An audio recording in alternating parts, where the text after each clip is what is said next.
तर आज मी कमवले चक्क 968 रुपये. तर नमस्कार मंडळी. तर आज सकाळी सकाळी गेली होती डीमार्टला, तिथून सामान आणलं होतं. तेल संपलं होतं, तर तेलाचा डब्बा आणला, मुलांसाठी बनाना चिप्स, पॉपकॉर्न आणि 2 चॉकलेट आणले, दूधही आणलं.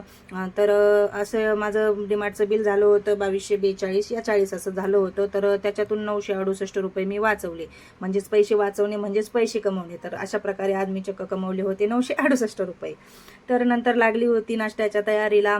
छान एक मोठा कांदा कापून घेतला, मिरच्या कट करून घेतल्या, बटाटे उकडलेले होते ते छान कापून घेतले, कढई ठेवली, तेल टाकलं, जिरा मोहरी कांदा छान परतून घेतला, त्याच्यामध्ये मसाला टाकला, थोडासा हळद टाकली आणि आपली बटाट्याच्या फोडी होत्या त्या टाकून दिल्या, त्याच्यामध्ये वरून थोडंसं चवीनुसार मीठ टाकलं, छान मिक्स करून घेतलं. 5 मिनिटं छान वाफेवर त्याला शिजू दिलं, कारण त्याच्यात मसाला मुरू द्यायचा होता. मला छान टेस्ट येते त्याच्यामुळे त्याच्यावर छान ते मुरू दिलं त्याच्यात आणि नंतर 5 मिनिटांनी झाकण काढलं, वरून कोथिंबीर टाकली आणि आपला मसाला बटाटा रेडी झाला. लगेच मी दुसरी कढई ठेवली, त्याच्यामध्ये थोडेसे शेंगदाणे टाकले, खोबऱ्याची कापं टाकले, ते छान स्लो गॅसवर छान भाजून घेतले आणि नंतर मग ते मिक्सरला वाटण्यासाठी घेतलं. तर त्या वाटताना त्याच्यामध्ये जिरा, 2 मिरच्या आणि एक मोठा कांडी लसूण घेतला होता, तर त्याची छान फाईन पेस्ट बनवली आणि वाटताना परत त्याच्यामध्ये मी 2 चमचे दही आणि आवश्यकतेनुसार पाणी घेतलं आणि त्याची पेस्ट बनवून घेतली आणि कढईमध्ये लगेच जिरे मोहरी टाकून कढीपत्ता टाकून त्याला छान फोडणी देऊन घेतली आणि माझी शेंगदाण्याची चटणी देखील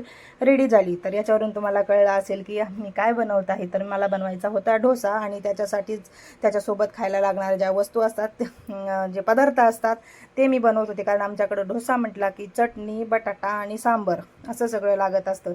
तर सांबरची डाळ ही मी शिजून घेतलेली होती. तर लगेच सांबरला देखील कांदा वगैरे टाकून छान फोडणी देऊन घेतली आणि माझं आंबट गोड असं छानसं सांबर देखील तयार झालं.